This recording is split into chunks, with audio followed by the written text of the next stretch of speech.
Hello दोस्तों, Sharda channel में आपका स्वागत है। आज मैं आपको राजा हरिश्चंद्र के बारे में उसकी कथा सुनाने जा रही हूँ। सो ध्यान से सुनिए। कितना राजा हरिश्चंद्र ने अपना वचन के अनुसार कितना वो किया है। उनका मतलब अपने वचन को उन्हें कभी डगमगाने नहीं दिया और वचन के आधार पे उन्हें क्या क्या अपने जीवन में खोया था। सो आप उनकी कहानी ध्यान से सुनिए। आशा है कि आप लोगों को ये कहानी ज़रूर पसंद आए, और पसंद आए तो लाइक और शेयर ज़रूर करिएगा। सो मैं शुरू करती हूँ राजा हरिश्चंद्र का चरित्र। पक्षी कहते हैं, पहले की बात है, त्रेता युग में हरिश्चंद्र नाम से प्रसिद्ध एक राजा राजश्री रहते थे। वे बड़े ही धर्मात्मा, भूमंडल के पालक, सुंदर, कीर्ति से युक्त और सब प्रकार से श्रेष्ठ थे। उनके राज्यकाल में कभी भी अकाल नहीं पड़ा था, किसी को रोग भी नहीं हुआ, मनुष्यों की अकाल मृत्यु भी नहीं हुई और पूर्ववासियों की कभी अधर्म में रुचि नहीं हुई। उस समय प्रजा वर्ग के लोग धन, वीर्य और तपस्या के मद से उन्मत्त नहीं होते थे। कोई भी स्त्री ऐसी नहीं देखी जाती थी जो पूर्ण यौवनावस्था को प्राप्त किए बिना ही संतान को जन्म देती रही हो। एक दिन महाबाहु राजा हरिश्चंद्र जंगल में शिकार खेलने गए थे। वहाँ शिकार के पीछे दौड़ते हुए उन्होंने बारंबार कुछ स्त्रियों की कतारवाणी सुनी। वे कह रही थीं कि हमें बचाओ, हमें बचाओ। राजा ने शिकार का पीछा छोड़ दिया और उन स्त्रियों के लक्ष्य करके कहा, डरो मत, डरो मत।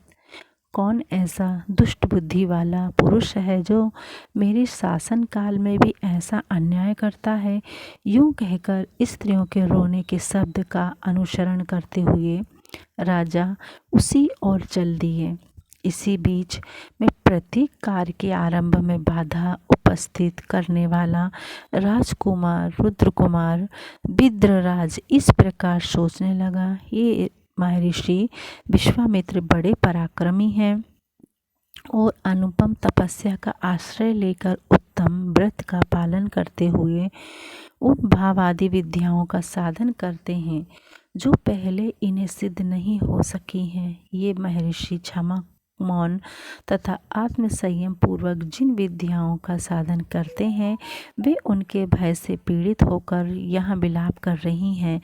उनके उद्धार का कार्य मुझे किस प्रकार करना चाहिए? इस प्रकार विचार करते हुए रुद्रकुमार विद्रराज ने राजा के शरीर में प्रवेश किया।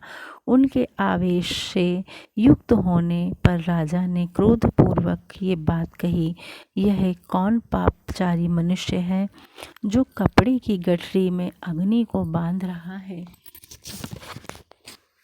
बल और प्रचंड तेज से उद्दित मुझ राजा के उपस्थित रहते हुए राजा कौन ऐसा पापी है जो मेरे धनुष से छूकर संपूर्ण दिशाओं को दीप्यमान करने वाले बाणों से सर्वंग में छिन्न भिन्न होकर कभी ना टूटने वाली निद्रा में प्रवेश करना चाहता है। राजा की यह बात सुनकर तपस्वी विश्वामित्र कुपित हो उठे। उनके मन में क्रोध का उदय होते ही वे संपूर्ण विद्याएं जो स्त्रियों के रूप में रो रही थीं, क्षण भर में अंतर्ध्यान हो गईं। तदंतर राजा ने उन तपस्या के भंडार महर्षि विश्वामित्र की ओर दृष्टिपात किया, मतलब उन्हें देखा किया, तो वे बड़े ही भयभीत हुए और सहसा पीपल के पत्ते की भांति थर थर कांपने लगे। इतने में विश्वामित्र बोल उठे, ओ दुरात्मा, खड़ा तो रहे। तब राजा ने विनय पूर्वक मुनि के चरणों में प्रणाम किया और कहा, भगवान, यह मेरा धर्म था। प्रभु, इसे आप मेरा अपराध ना माने। मुनि, अपने धर्म की रक्षा में लगे हुए मुझ राजा पर आपको क्रोध नहीं करना चाहिए। धर्मज्ञ राजा को तो यह उचित ही है कि वह धर्मशास्त्र के अनुसार दान दे, रक्षा करे और धनुष उठाकर युद्ध करे। विश्वामित्र बोले, राजन, यदि तुम्हें अधर्म का डर है तो शीघ्र बताओ, किसको दान देना चाहिए, किन की रक्षा करनी चाहिए और किन के साथ युद्ध करना चाहिए। राजा हरिश्चंद्र ने कहा, श्रेष्ठ ब्राह्मणों को तथा जिनकी जीविका नष्ट हो गई हो, ऐसा अन्य मनुष्य को भी दान देना चाहिए। भयभीत प्राणियों की रक्षा करनी चाहिए और शत्रुओं के साथ सदा युद्ध करना चाहिए। विश्वामित्र बोले, यदि तुम राजा हो और राजधर्म को भली भांति जानते हो तो मैं प्रतिग्रह की इच्छा रखने वाला ब्राह्मण हूँ, मुझे इच्छा अनुसार दक्षिणा दो। पक्षीगण कहते हैं, महर्षि की बात यह सुनकर राजा ने अपना नया जन्म हुआ माना और प्रसन्नचित्त से कहा। हरिश्चंद्र बोले, भगवान, आपको क्या दूं? और आप निसंदेह होकर कहिए, यदि कोई दुर्लभ से दुर्लभ वस्तु हो तो उसे भी दी हुई ही समझें। विश्वामित्र ने कहा, वीरवर, तुम समुद्र, पर्वत, ग्राम और नगरों सहित यह सारी पृथ्वी मुझे दे दो।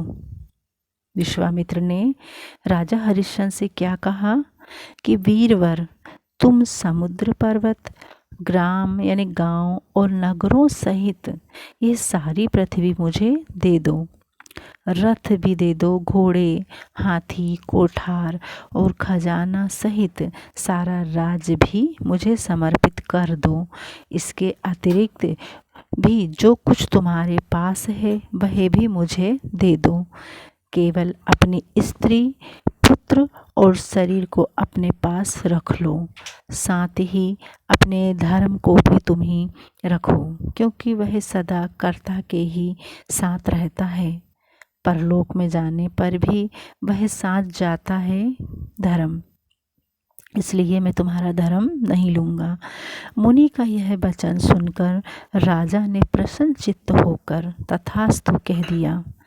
मुनि ने इतना सब राजा हरिश्चंद्र से मांग लिया था कि पूरा गांव, शहर, उनका पूरा राजपाट सब कुछ मांग लिया। उसके बाद भी राजा हरिश्चंद्र ने मुस्कुराते हुए मुनि विश्वामित्र से कह दिया कि मैं आपको सारा धन, ऐश्वर्य, धन सब कुछ दे दूंगा अपने।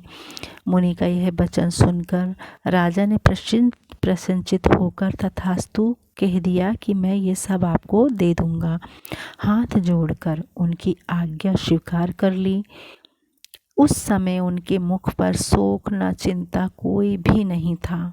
कुछ भी दिखाई नहीं पड़ रहा था कि उन्हें दुख हो रहा है, और खुश मन से उनने राजा विश्वामित्र को सब कुछ दे दिया। ऋषि विश्वामित्र को सब कुछ दे दिया। विश्वामित्र बोले, महर्षि, यदि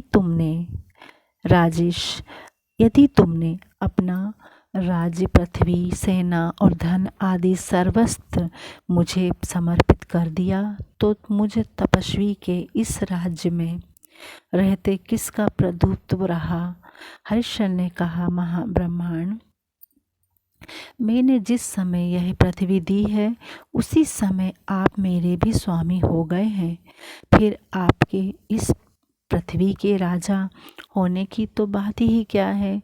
विश्वामित्र बोले, राजन, यदि तुमने यह सारी पृथ्वी मुझे दान कर दी है तो जहाँ जहाँ मेरा प्रभुत्व हो वहाँ से तुम्हें निकल जाना चाहिए। करधनी आदि समस्त आभूषणों का संग्रह यहीं छोड़कर तुम वलकल का वस्त्र लपेट लो और अपनी पत्नी तथा पुत्र के साथ चले जाओ। विश्वामित्र राजा से कहने लगे कि जो आपने गहने पहने हैं, आपकी पत्नी, आपके बच्चों ने जो गहने कपड़े पहने हैं, महंगे वस्त्र पहने हैं, उन्हें आप सब निकाल करके किसी सूती कपड़े में सूती कपड़े मतलब पहन लीजिए और ये राज्य छोड़कर आप चले जाइए यहाँ से। पुत्र और पत्नी के साथ चले जाओ यहाँ से। बहुत अच्छा कहकर राजा हरिश्चंद्र ने अपनी पत्नी सेवैया तथा पुत्र रोहिता शिव को साथ ले वहाँ से जाने लगे। महल